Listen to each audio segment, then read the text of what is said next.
इंदुः प्रसन्नवदनां परिपीतवर्णां पीताम्बराढ्यां द्विभुजा नमामि।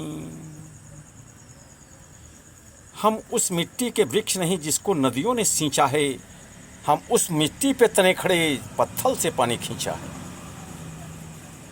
हम उस मिट्टी के वृक्ष नहीं जिसको नदियों ने सींचा है, हैं उस मिट्टी पे तने खड़े पत्थर से पानी खींचा है। जिसको निज गौरव और निर्देश का ज्ञान है, जिसको निज गौरव और निर्देश का नित ज्ञान है, वह नर नहीं नरपस निराकृत और मृतक समान है। यह भारत भूमि है जहाँ राम, कृष्ण, दधीच आदि पैदा हुए। जन्म लेने के लिए देवता भी लालायित रहते हैं। हम इस परिप्रेक्ष्य में जो हापुड़ की घटना है, केवल इतना ही कहना चाहेंगे। उसकी कटु निंदा करते हैं जो कुछ भी हुआ। हम इतना ही कहना चाहते हैं कि इसमें बुराई स्पष्ट दिखाई देती है। एक बिंदु ही इसका निर्धारण करती है कि किसी भी मोटोरोला कंपनी का सेट, जो वायरलेस सेट पुलिस को प्राप्त है, वह किसी दुकान पर बनवाने का कोई कानून उत्तर प्रदेश सरकार अथवा भारत सरकार से घोषित नहीं। वो सेट केवल पुलिस लाइन के आरआई द्वारा बनवाया जा सकता है। यदि वह सिपाही पुलिस लाइन जा रहा था तो यह संदेह निर्मूल हो जाता है, और यदि सिपाही अपने रूट पर नहीं था तो सत्य से परे उसका आचरण निश्चित ही दंडनीय है। और मामले की मूल जड़ यही है। एसआईटी की जांच तभी संभव है जब उसमें पुलिस के आला अधिकारी हों।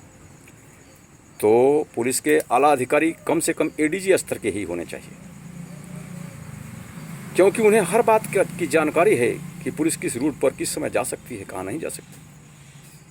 और इसी से न्याय का मार्ग प्रशस्त होगा। अगर पुलिस के अधिकारी नहीं होंगे तो न्याय का मार्ग प्रशस्त होगा ही नहीं। लेकिन अधिकारी का मतलब है कि आज के निम्न श्रेणी के अधिकारी नहीं, जो धनलोलुप हैं, उसमें अधिकारी ऐसे ही होने चाहिए जो कम से कम एडीजी के पद पर हो या दूसरे प्रदेश के डीजी हो। मामला यहीं स्पष्ट हो जाता है कि मोटोरोला का सेट न तो कोई सिपाही या एसआई बाजार में बनवा सकता है वायरलेस सेट को, और न ही उसे कोई छूट प्राप्त है।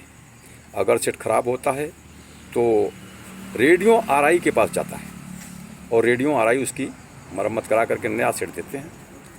मामले की जड़ को यहीं देखने की आवश्यकता है। यदि वह सिपाही रूट से पृथक होकर के और महिला उत्पीड़न में व्यस्त था या शादी करने की इच्छा या उसे नीचा दिखाने की इच्छा में था, तो उसे निश्चित रूप से दंड देने का निर्णय लिया जाना चाहिए। और यदि वह अपने रूट पर था, पुलिस लाइन की तरफ जा रहा था या मोटोरोला कंपनी को जाने के लिए आदेश लेकर जा रहा था जीडी में लिखवाकर, तो ही वह अपने सही रास्ते पर है। अन्यथा पुलिस की जितने भी आज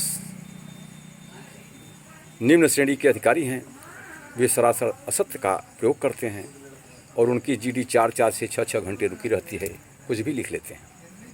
मुकदमा लिखना पुलिस के हाथ में है, वकील के हाथ में कुछ भी नहीं है। लेकिन एक वकील वह तपस्वी होता है जिसे एक पैसा वेतन नहीं मिलता, लेकिन समस्त प्रकार के भ्रष्टाचार और जनता को न्याय दिलाने का काम करता है।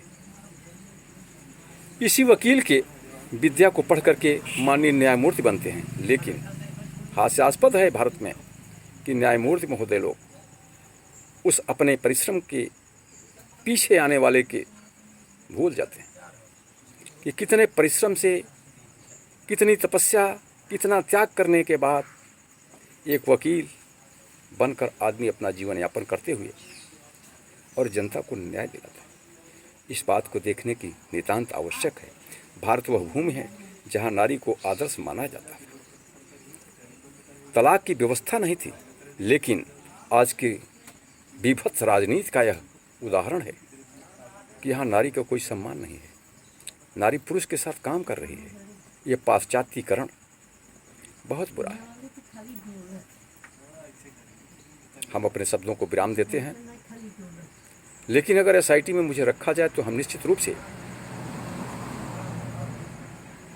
राज्य पुलिस कर्मचारी परिषद उत्तर प्रदेश का अधिवक्ता होने के नाते उस अधिवक्ता की भी वकालत कर सकते हैं जो अपने सही रूट पर जा रहा था।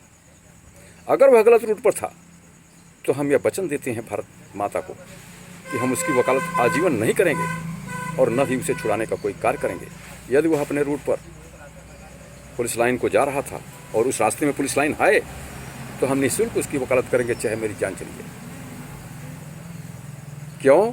इसलिए कि मैं राज्य पुलिस कर्मचारी परिषद का अधिवक्ता नामित हूँ। लेकिन यदि वह पुलिस कर्मचारी अपने रूट पर नहीं था और जिस दिशा में जाकर के उसने यह विभत्स घटना को उत्पन्न किया है, उत्पन्न करने का कारण बना है, अगर वह पुलिस लाइन की तरफ नहीं जाता है रास्ता, तो उसका बहिष्कार प्रत्येक अधिवक्ता को करना चाहिए और उसे न्यायालय से सख्त दंड दिलाया जाना चाहिए। और माननीय एडीजी महोदय अथवा जांच कमेटी के अध्यक्ष महोदय से मेरा यह निवेदन होगा कि मात्र एक ही बिंदु इस सारे झगड़े का कारण है और इसी बिंदु पर सभी को सजा मिलनी चाहिए। अगर पुलिस ने अत्याचारी साथी को बचाने के लिए ये नौटंकी और ये विद्रोह, जन विद्रोह कायम किया है, तो समस्त पुलिस कर्मचारियों को एक साथ दंडित किया जाए। यदि ऐसा नहीं है तो कुछ भी हो सकता है।